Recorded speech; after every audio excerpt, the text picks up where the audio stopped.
আছেন সবাই? আশা করি সকলে খুব ভালো আছেন, আর আমিও খুব ভালো আছি। চলে এসেছি আবার আজকে আপনাদের সামনে একটি নতুন গল্প নিয়ে, শান্তিপ্রিয় বন্দ্যোপাধ্যায়ের লেখা পরাজয়। তো শুনতে থাকুন সকলে গল্পটি, আশা করি খুব ভালো লাগবে। ভালো লাগলে আমার চ্যানেলটি লাইক দিয়ে এবং সাবস্ক্রাইব করে আমার পাশে থাকবেন। রাগে ফুঁসছিল রঞ্জন। একটু আগে ও সবকটা কাগজে বারপুজোর রিপোর্ট পড়েছে, ছবি দেখেছে। রিপোর্টগুলো খুঁটিয়ে খুঁটিয়ে পড়েছে। ওদের ক্লাবের অনুষ্ঠানে কে কে ছিল সেইটাই ও দেখতে চেয়েছিল বেশি করে। এখন কাগজগুলো পড়ে আছে টেবিলের ওপর, আর রঞ্জন ঘরের মধ্যে চরকির মতো ঘুরছে। এত দুঃখ, এত ব্যথা সে কখনো পায়নি। গত 15 বছর ধরে যে ক্লাবের জন্য সে রক্ত ঝরালো, আজ তারাই কিনা তাকে এত বড় অপমানটা করলো। ওকে একবার ডাকার দরকার মনে করলো না? প্রত্যেক বছর ফোনের পর ফোন আসে, প্রেসিডেন্ট ফোন করে, সেক্রেটারি ফোন করে, ফুটবল সেক্রেটারি ফোন করে। ক্লাবের বার পুজোয় যাবার জন্য বলতে বাড়িতেও আসেন কেউ কেউ। তারপর পয়লা বৈশাখ 7 সকালে মাঠে যাবার জন্য গাড়ি এসে হাজির হয়। রঞ্জন চান টান করে তৈরি থাকে, গাড়ি এলেই বেরিয়ে পড়ে। গত 15 বছর ধরে এই রেওয়াজই চলছিল। গত বছরে রঞ্জন অনুভব করেছিল ওকে নিয়ে মাতামাতিটা ঠিক আর আগের মতো নেই। কেমন যেন একটু ছাড়া ছাড়া ভাব গায়ে মাখেনি রঞ্জন। ভেবেছিল ও হয়তো পুরনো খেলোয়াড়, এত নতুন খেলোয়াড়দের দিকে যারা ক্লাব ছেড়ে যাবার কথা ভাবছে তাদের দিকে বেশি নজর দেওয়া ভালো। তবু মনটা যে একটু খুঁতখুঁত করেনি তা নয়। একবার মনে হয়েছিল, তবে কি ক্লাবে ওর দর কমে গেছে? কথাটা মনে হয় ওর মনটা একটু খারাপও হয়ে গিয়েছিল, তবে গুরুত্ব দেয়নি। ফুটবল সেক্রেটারি আর কোচ এসে ওর সঙ্গে দলগড়া নিয়ে আলোচনা করেছিলেন। কাকে কাকে এবার দলে আনা যায় তাই নিয়ে ওর পরামর্শ চেয়েছিলেন। ওদের সঙ্গে কথা বলার পর ওর মনের মধ্যে জমে ওঠা মেঘটা কেটে গিয়েছিল। ঠিক 1 বছর আগের ঘটনা। আর এবার গাড়ি পাঠানো তো দূরের কথা, মাঠে যাবার জন্য ওকে কেউ একবার বললও না। একটা টেলিফোনও তো করতে পারতো। ও ভেবেছিল বলেনি তো কি হয়েছে, গাড়ি নিশ্চয়ই পাঠাবে। তাই সকালবেলায় চান টান করে ও রেডি হয়ে বসেছিল। কিন্তু ঘড়ির কাঁটা ঘুরে গেল, সকাল গড়িয়ে গেল, গাড়ি এলো না। কেউ টেলিফোন করেও বলল না গাড়ি পাঠাতে পারলাম না, তুই চলে আয়। সারাটা সকাল ও ছটফট করে বেরিয়েছিল। দুঃখ আর অভিমান ওকে কুড়ে কুড়ে খাচ্ছিল। এই রকম কষ্ট কোনোদিনও সে পায়নি। পরে সে ভীষণ অপমানিত বোধ করেছিল। বুঝেছিল ইচ্ছে করে ওকে অপমান করা হয়েছে। এইভাবে ওকে বুঝিয়ে দেওয়া হলো ওকে আর ক্লাবের দরকার নেই। গত 15 বছরে শত প্রলোভনে সে ভোলেনি। লক্ষ লক্ষ টাকার অফার, বিশাল চাকরির হাতছানি সে যে ক্লাবের কথা ভেবে হাসতে হাসতে ফিরিয়ে দিয়েছিল, সেই ক্লাবই আজ তাকে এত বড় অপমান করলো। ক্লাবের বার পুজোয় একবার ডাকার পর্যন্ত প্রয়োজন বোধ করলো না কেউ। রঞ্জন সারাটা দিন আর বাড়ি থেকে বেরোয়নি। হালখাতার কোনো নেমন্তন্নেও যায়নি। নিজের মনের সঙ্গে যুদ্ধ করেছিল। বুঝতে পারছিল না কি করবে। অব্যক্ত যন্ত্রণায় ছটফট করতে করতে ওর মনের মধ্যে জমে ওঠা দুঃখ আর অভিমান রূপান্তরিত হয়েছিল রাগে। যাদের জন্য এত বছর ধরে সে নিজেকে নিঃশেষ করে দিল, আজ তার খেলোয়াড় জীবনের অন্তিম লগ্নে পৌঁছে তাদের কাছ থেকে এই রকম ব্যবহার পেল। কথাটা মনে হতেই রাগে ফুঁসে উঠল রঞ্জন। ও কি ফুরিয়ে গেছে? ও কি শেষ হয়ে গেছে? ওরা কি তাহলে তাই ভাবছে? ঠিক আছে, ওদের চ্যালেঞ্জ সে গ্রহণ করলো। খেলার মাঠেই সে প্রমাণ করে দেবে যে এখনও সে ফুরিয়ে যায়নি। কিন্তু কিভাবে? ক্লাবের কর্তাদের হাবভাব থেকে সে পরিষ্কার বুঝতে পেরেছে তাকে আর ওদের দরকার নেই। নতুন ছেলেদের নিয়ে যে মাতামাতি করা হচ্ছে তার সিকিভাগও যদি ওর মতো পুরনো খেলোয়াড়দের নিয়ে করা হতো, তাহলে অবস্থাটা আবার অন্যরকম হতো। তবে কি ওকে ক্লাব ছেড়ে দিতে হবে? আটকে উঠল রঞ্জন। এসে কি ভাবছে? ক্লাব ছেড়ে দেবে সে? অসম্ভব। এই ক্লাবের জার্সিকে সে মায়ের মতো ভালোবাসে। গত 15 বছর ধরে ওই 10 নাম্বার জামাটা ওকে শক্তি দিয়েছে, ওকে যশ, মান, অর্থ, প্রতিপত্তি সবই দিয়েছে। রঞ্জন কল্পনাও করতে পারে না এ কথা ভাবাও যে পাপ। তাহলে সে কি করবে ভেবে পায় না রঞ্জন। ছটফট করে নিজের মনে। অফিসে গিয়েও নিস্তার নেই। অনেক খেলোয়াড়ই ওদের অফিসে কাজ করে। তাছাড়া খবরের কাগজে ফলাও করে সব বেরিয়েছে। তাই জনে জনে এসে জিজ্ঞেস করতে শুরু করলো, রঞ্জনদা তুমি কাল ক্লাবে যাওনি? না রে, কাল সকালেই আমার কলকাতার বাইরে যেতে হয়েছিল। ও তাই বলো? আমরা তো ভীষণ অবাক হয়ে গিয়েছিলাম। নান্টুদাকে জিজ্ঞেস করলাম, নান্টুদা বলল ঠিক জানে না তুমি কেন এলে না। আমরাও ভেবে পাচ্ছিলাম না কি হলো। রঞ্জনের মনের মধ্যে সেই কষ্ট কষ্ট ভাবটা আবার জেগে উঠল। নান্টুদা বাড়ি যায়, বারবার ফোন করে, গাড়ি পাঠায়, আর এবার জানেই না কেন সে ক্লাবের বার পুজোয় যায়নি। তবে কি ওরা ওকে ক্লাবে রাখতে চায় না? এভাবে অপমান করে বুঝিয়ে দিচ্ছে ও ক্লাবে অবাঞ্ছিত। রঞ্জনের মাথার মধ্যটা ঝিমঝিম করে উঠল। না, আজ আর অফিসে থাকতে পারবে না। উঠে পড়ল, বেরিয়ে পড়ল অফিস থেকে। কিন্তু যাবে কোথায়? বাড়িতেও যাওয়া যায় না, বাড়ি গেলে মা আবার ভাবতে বসবে। অন্য সময় হলে ক্লাবে চলে যেত। একবার ভাবলো ক্লাবেই যাবে। পর মুহূর্তের মনটা বিদ্রোহ করে উঠল। গতকাল ক্লাবে অমন হইচই হলো, অত ঘটা করে বার পুজো হলো, সেখানে থাকার জন্য যখন ওকে কেউ বলেইনি, তখনও গাড়িটা নিয়ে চলে গেল গঙ্গার ধারে। এখন অফিসের সময়, স্কুল কলেজও খোলা, এখন নিশ্চয়ই গঙ্গার ঘাটে কোনো চেনা লোকের সামনে ওকে পড়তে হবে না। গাড়ি পার্ক করে রঞ্জন একটা বেঞ্চের ওপর গিয়ে বসলো। গঙ্গার ধারে গাছের পাতার ঝিরঝিরি হাওয়া, কানে ভেসে আসা পাখির ডাক, গঙ্গার জলে ছোট ছোট ঢেউ, দূরে নোড় করে কটা ছোট বড় জাহাজ। রঞ্জন নামগুলো পড়ার চেষ্টা করে। অনেকগুলো নৌকা দাঁড়িয়ে আছে যাত্রীর আশায়। ফেরি স্টিমারগুলোর জন্য ওদের অসুবিধা হয়ে গেছে। দূরে কোথাও কোনো এক পাতার আড়ালে একটা কোকিল ডাকছে। কোকিলের ডাক আজকাল তো আর শোনাই যায় না। রঞ্জনের মন অনেকটা হালকা হয়ে যায়। ও ঠান্ডা মাথায় ভাবতে চেষ্টা করে ওর এখন কী করা উচিত। ওদের ক্লাবের কর্তারা পরিষ্কার বুঝিয়ে দিয়েছে ওকে আর দরকার নেই। তাহলে কি ও ক্লাব ছেড়ে দেবে? কথাটা মনে হতেই ওর বুকের মধ্যে কীরকম যেন করে উঠল। বুকের মধ্যে চেপে রাখা যন্ত্রণাটা ঠেলে ওপরের দিকে উঠে এসে কণ্ঠার কাছে দলা পাকিয়ে আটকে গেল। রঞ্জন বুঝল ওর চোখ দুটো ভারী হয়ে উঠেছে, শুধু ফোঁটায় ফোঁটায় গড়িয়ে পড়ার অপেক্ষা। রঞ্জন পকেট থেকে রুমালটা বের করলো। চোখটা মুছে রঞ্জন উঠে দাঁড়ালো। কি করবে? ও ঠিক করে ফেলেছে, 2 দিনও অপেক্ষা করবে। এর মধ্যে ওর সঙ্গে যদি ক্লাবের কেউ যোগাযোগ না করে, তাহলে ও ক্লাব ছেড়ে দেবে। না, খেলা ও ছাড়বে না, দেখিয়ে দেবে ও ফুরিয়ে যায়নি। সিদ্ধান্তটা নেওয়ার পর রঞ্জনের মন অনেকটা শান্ত হলো। ও উঠে দাঁড়ালো। এখন কথায় যাওয়া যায় ভাবতে ভাবতে গাড়িতে উঠে বসলো। পরের 2 দিন ছটফট করে বেড়ালো রঞ্জন। অফিস ছাড়ার কথাও গেল না, কারোর সঙ্গে ভালোভাবে কথাও পর্যন্ত বলল না। অফিসের সহকর্মী খেলোয়াড়রা ওর চেয়ে বয়সে ছোট। রঞ্জনদাকে অত গম্ভীর দেখে তারা আর কাছে ঘেঁচল না। 2 দিন পুরো সময় অফিস করল রঞ্জন, 10টা থেকে 5টা পর্যন্ত। এই প্রথম বোধ হয় রঞ্জন সরকারি অফিসে কাটালো। রঞ্জন আশা করেছিল যদি ক্লাবের কেউ আসে। বাকি সময় বাড়িতে টেলিফোনের কাছাকাছি। বাড়ির লোক অবাক, ছেলেটার কি হলো? বাড়ি থেকে নড়ছে না মোটেই। তবে ও চোখ মুখ দেখে বোঝা যাচ্ছিল প্রচণ্ড টেনশনের মধ্যে আছে। তাই কেউ আর ঘাঁটায়নি ওকে। 2 দিন কেটে গেল। ক্লাব থেকে কেউ আসা তো দূরের কথা, কেউ একটা টেলিফোন পর্যন্ত করলো না। নিজের সঙ্গে লড়াই করতে করতে ক্লান্ত রঞ্জন 3য় দিন রাত্রে টেলিফোন করলো অন্য বড় ক্লাবের সেক্রেটারিকে। স্বপনদা, আমি রঞ্জন সরকার বলছি। রঞ্জন? মাই গড, তুমি আমায় ফোন করবে কোনোদিন ভাবতেই পারিনি। কেমন আছো ভাই? ভালোই। তোমাদের ক্লাবের কি খবর? খুব ধুমধাম করে এবার বার পুজো হলো, শুনলাম তুমি যাওনি। রঞ্জন একটু ইতস্তত করে আস্তে আস্তে বলল, হ্যাঁ স্বপনদা, ওরা আমাকে ডাকেনি। কি বলছো রঞ্জন? তোমায় ওরা ডাকেনি? এ কখনো হতে পারে? তুমি যে ওদের জন্য তোমার জীবন দিয়ে দিয়েছ। তার পুরস্কার এতদিনে পেলাম স্বপনদা, অবহেলা, অপমান। ওরা তোমায় একবারও ফোনও করেনি? না স্বপনদা। রঞ্জনের গলা জড়িয়ে এলো। স্বপন যা বোঝার মুহূর্তের মধ্যে বুঝে নিল। রঞ্জন, তুমি বাড়ি থেকে বলছো তো? আমি আসছি, আধ ঘন্টার মধ্যে পৌঁছে যাব। ঠিক আছে। রঞ্জন টেলিফোনটা রেখে দিল।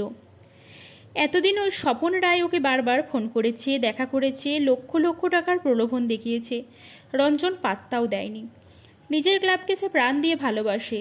15 বছর আগে সেই যে খিদিরপুর থেকে এসেছিল, তারপর আর কোনোদিন সে ক্লাব ছাড়েনি।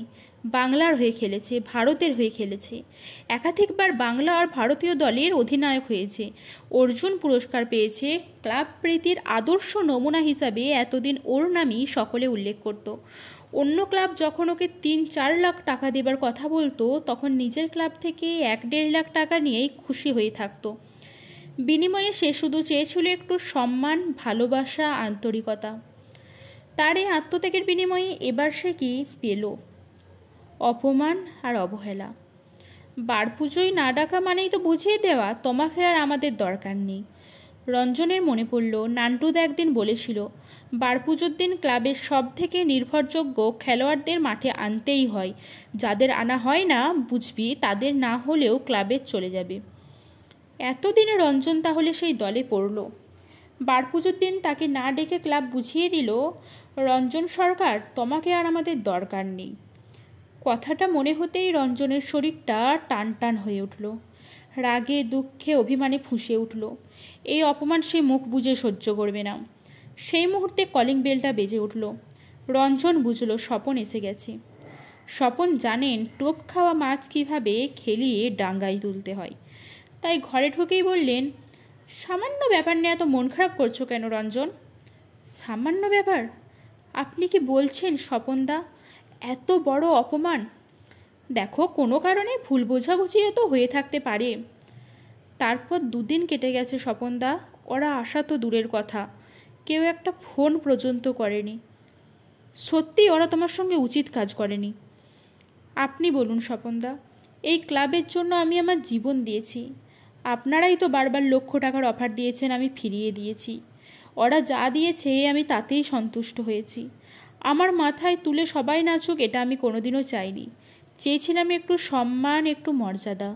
ওরা এবার সেটাও দিল না, উল্টে বুঝিয়ে দিল আমাকে আর ওদের দরকার নেই। এখন তুমি কি করতে চাও? রঞ্জন ইতস্তত করে, মুখ ফুটে কথাটা বলতে পারে না। ওকে ইতস্তত করতে দেখে স্বপনবাবু বললেন, তুমি যদি আমাদের ক্লাবে আসতে চাও তাহলে তোমায় আমরা মাথায় তুলে নিয়ে যাব। তোমার প্রাপ্য সম্মান তুমি পাবে। আর টাকা কড়ির ব্যাপারে গত বছর তোমার ক্লাব যা দিয়েছিল তার চেয়ে কম তো দেবই না, বেশি দেবার চেষ্টা করব। রঞ্জন বাধা দিয়ে বলে উঠল, স্বপনদা টাকার কথা তুলবেন না, আমি টাকার জন্য দল ছাড়ছি না। আমি আমি আমি জানি রঞ্জন, মনে রেখো টাকাটারও দরকার আছে। ঠিক আছে, ও ব্যাপারটা আমার উপর ছেড়ে দাও। তোমায় শুধু একটা কথা জিজ্ঞাসা করছি। কি? তুমি মন স্থির করে ফেলেছো তো? পরে পিছিয়ে আসবে না?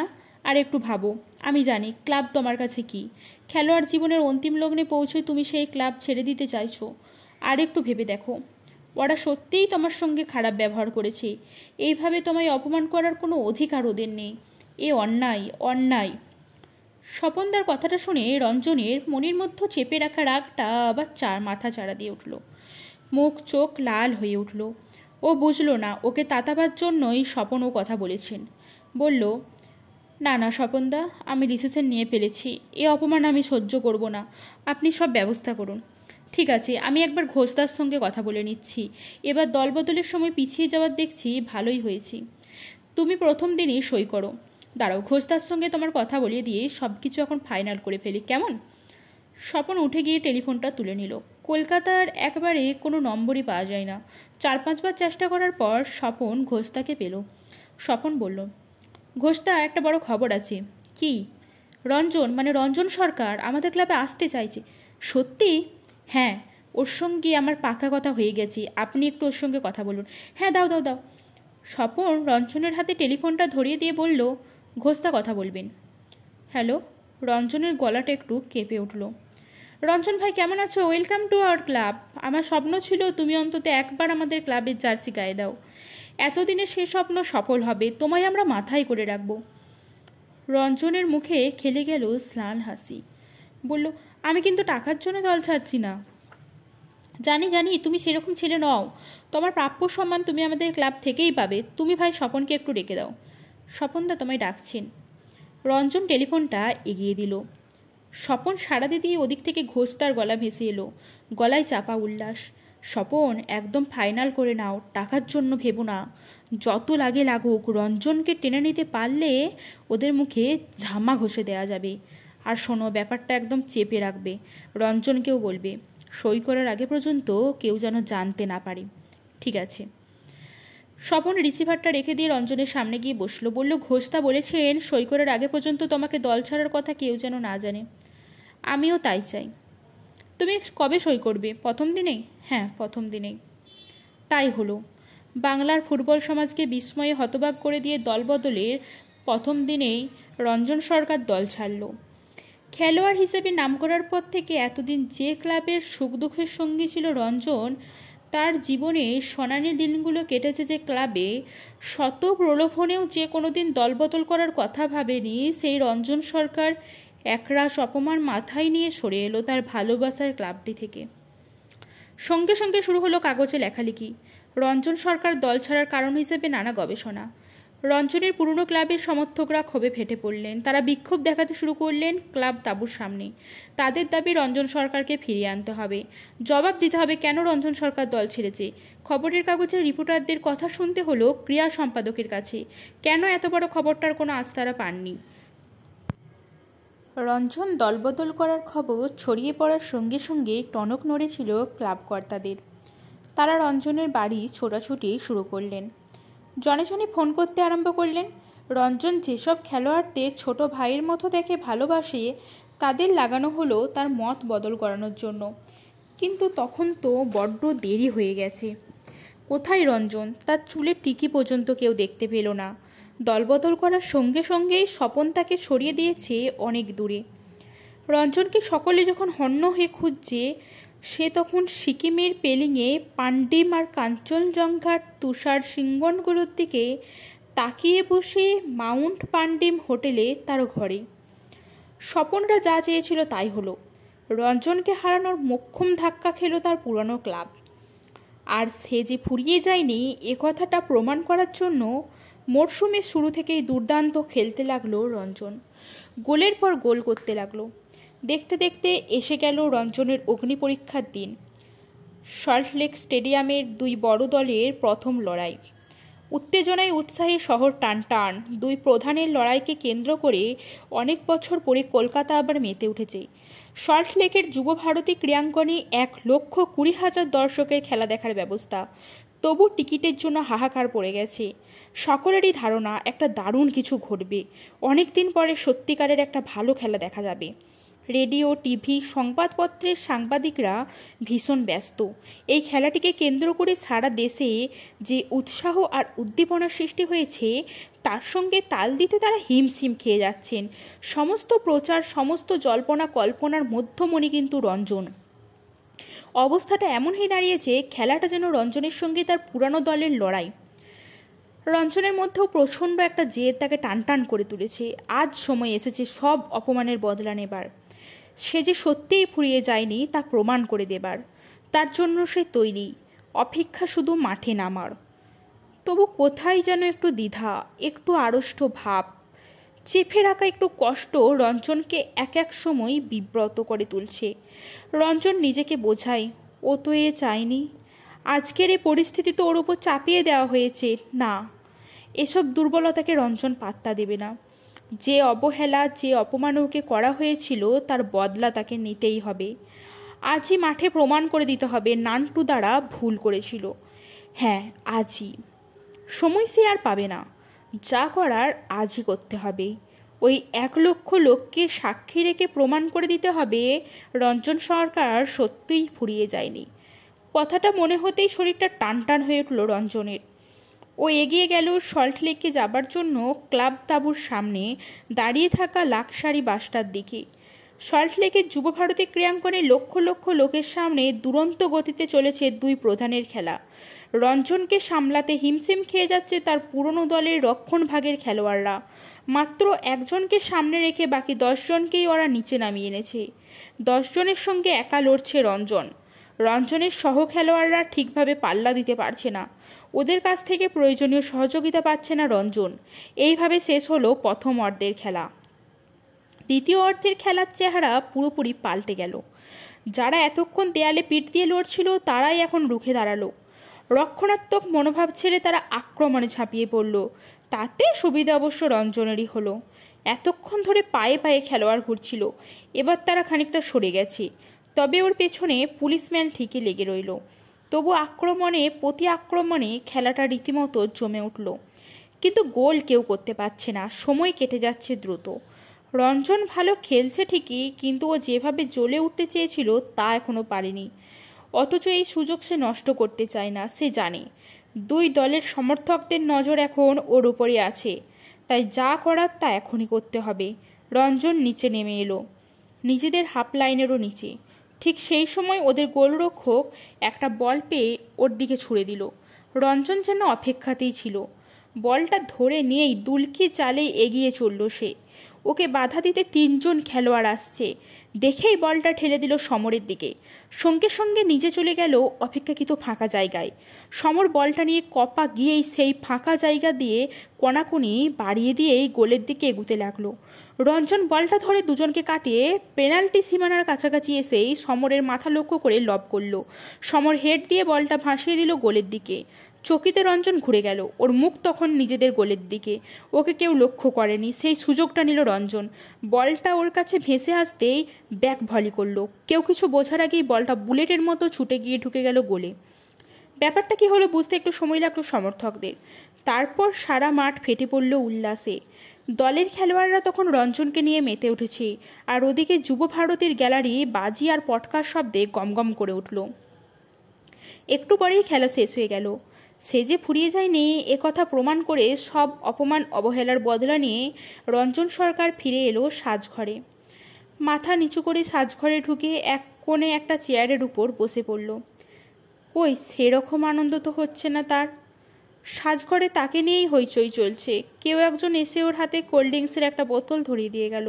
হাত বাড়িয়ে নিল রঞ্জন, মুখ তুলল না। কী রকম যেন একটা কষ্ট, একটা চাপা বেদনা ওকে ধীরে ধীরে আচ্ছন্ন করে ফেলছিল।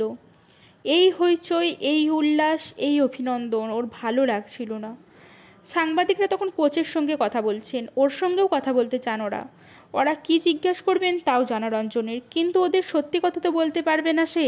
স্বপনদাকে বলে পাশের ঘরে চলে গেল। দুই হাতে মুখ ঢেকে শুয়ে পড়ল একটা বেঞ্চিতে। রঞ্জন অবাক হয়ে অনুভব করল ওর দু চোখ দিয়ে অঝরে জল পড়ছে। 15 বছরের সম্পর্ক ত্যাগ করে আজ সে এ ক্লাবে এলেও সব অপমান, সব অবহেলার বদলা নেবার মুহূর্তে রঞ্জন হেরে গেল নিজের কাছে।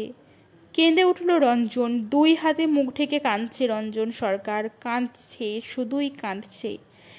কিছুতেই সে নিজেকে সামলাতে পারছে না।